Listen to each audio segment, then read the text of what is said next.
Good morning, class. My presentation for today is on the case Plyler versus Doe, 1982. I'm going to share my screen for the presentation. Hopefully it's showing up. So Plyler v. Doe, 1982. Facts and background. Basically, in May 1978, Texas legislature revised its laws to withhold any educational funds from children in local school districts that were not legal U.S. residents. In turn, school districts could deny enrollment to students that were undocumented aliens under the Texas Education Code section 21.031. A lawsuit was filed against James Plyler, who was the superintendent of the Tyler Independent School District, on behalf of the Mexican school-aged children being affected by the new law in Smith County, Texas. The state argued due to a rise in number of undocumented aliens, along with their children's educational deficiencies, it's a tremendous burden on Texas public schools. Using resources to educate the undocumented children not only depleted the resources in schools, but also reduced the quality of education for citizens and legal residents. And the trial court disagreed with this and ruled that the state violated the children's equal protection rights in the 14th Amendment. Section 1 of the 14th Amendment, Equal Protection Clause, states nor deny to any person within its jurisdiction the equal protection of the laws. The appeals court affirmed the decision, and the state asked the Supreme Court to reverse the decision. So arguments for the appellants, which are James Plyler and the state of Texas. According to San Antonio Independent School District v. Rodriguez, education is not a fundamental right. The court should utilize the rational basis test instead. The statute prohibits the state's resources to be used to educate undocumented children from Mexico and elsewhere. And they often require expensive special services. And finally, the state's interest in discouraging illegal immigration is advanced. For the appealees, the arguments are the plain meaning of the Equal Protection Clause and its history compel the conclusion that the 14th Amendment applies to undocumented children. San Antonio v. Rodriguez doesn't apply here because the children in that case were denied an equal education. In this case, the children, which are all minorities and poor, are denied access to any public education, thus justifying the use of the strict scrutiny standard. The state is punishing innocent children for the illegal acts of their parents, and the statute cannot be justified as a means of discouraging illegal immigration.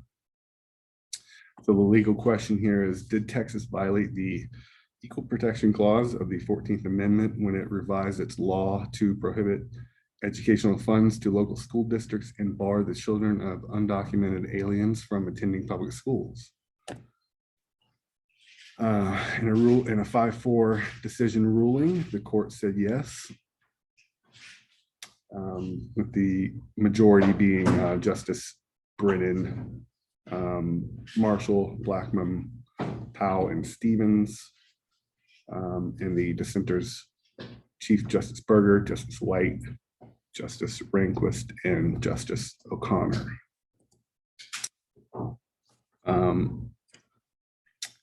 So the court said, yes, even though illegal aliens and their children are not citizens of either the state of Texas or the United States, they're still people in the ordinary sense of the term. Because of this, they are recognized as being protected under the 14th Amendment Equal Protection Clause. Texas could not prove that they had a compelling state interest, and since the law severely disadvantaged the children of illegal aliens by denying them the right to an education, the court struck down the law as unconstitutional. In Justice Brennan's majority opinion, some notable arguments. He said that no evidence suggests that illegal immigrants pose any significant burden to the state's economy. Undocumented immigrants underutilize public services while they contribute their labor to the local economy. Undocumented immigrants are incentivized to enter the U.S. illegally for employment, not to take advantage of a free education. So charging tuition to undocumented children constitutes a ludicrously ineffectual attempt to stem the tide of illegal immigration, as opposed to prohibiting employment of illegal aliens. Undocumented children do not impose any special burdens to the state that reduce the state's ability to provide high quality public education. Undocumented children are basically indistinguishable from legally resident alien children. And the appellants argued that the unlawful presence of undocumented alien children makes them less likely to remain within the boundary of the state, which would prevent them from putting their educational, productive use, social or political, in the state. Even if this were a legitimate concern, the state has no assurance that any child, citizen or not, will remain in the state using the education that they received. It is more evident that undocumented children that are disabled by this classification will remain in the country indefinitely, and that some will become lawful citizens. By creating a subclass of illiterates within our boundaries, Brennan says, it will add to the problems and costs of unemployment, welfare, and crime. Any potential savings by excluding these children from an education will be insubstantial to the costs involved to these children, the state, and the nation. So the judgment of the Court of Appeals was affirmed. I have a quote here from Justice Brennan. If the state is to deny a discrete group of innocent children the free public education that it offers to the children residing within its borders, that denial must be justified by showing that it furthers some substantial state interest, and such no such showing was made here. So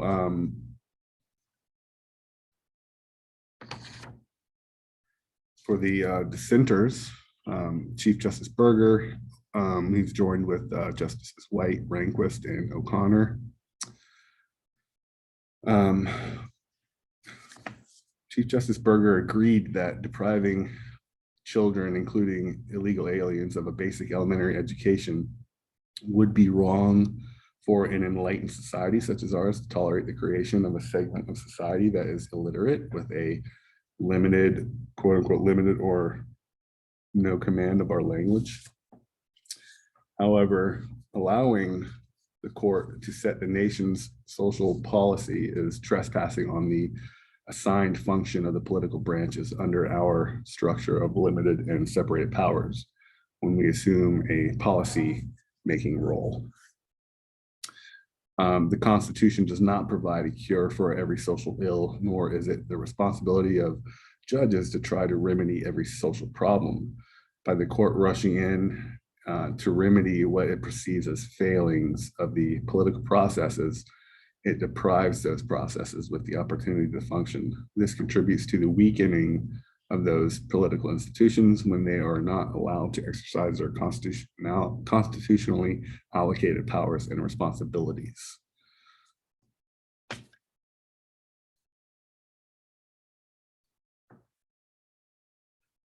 And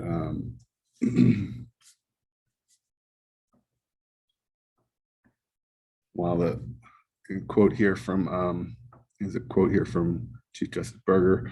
While the specter of a permanent cast of illegal Mexican residents of the United States is indeed a disturbing one, it is Congress's responsibility to protect our borders through legislation with respect to illegal aliens. By compensating for congressional inaction, the court is encouraging, quote, the political branches to pass their problems on to the judiciary. Chief Justice Berger defers to the political process here. And the significance of this is that the illegal immigration issue has only compounded since this case. Americans have become more increasingly divided over immigration. The government has not been able to control the flow of undocumented aliens, which has placed additional burdens on states for education, healthcare, housing, and other governmental services. However, Congress has been unable to come to an agreement on satisfactory immigration policy. More and more southern states have reacted by passing legislation aimed at discouraging illegal immigration. In addition, controversial policies by the Trump administration have only further added to the already aggrieved conflicts regarding immigration.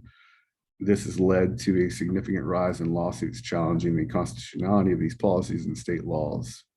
Congress needs to come together to reform immigration law for the 21st century and beyond. However, what is clear is that in this country, we do not deny basic education to any child, regardless of their legal status, because the 14th Amendment provides that we do not deny any person within the jurisdiction of the United States equal protection of its laws. And that concludes my presentation, and here is my references.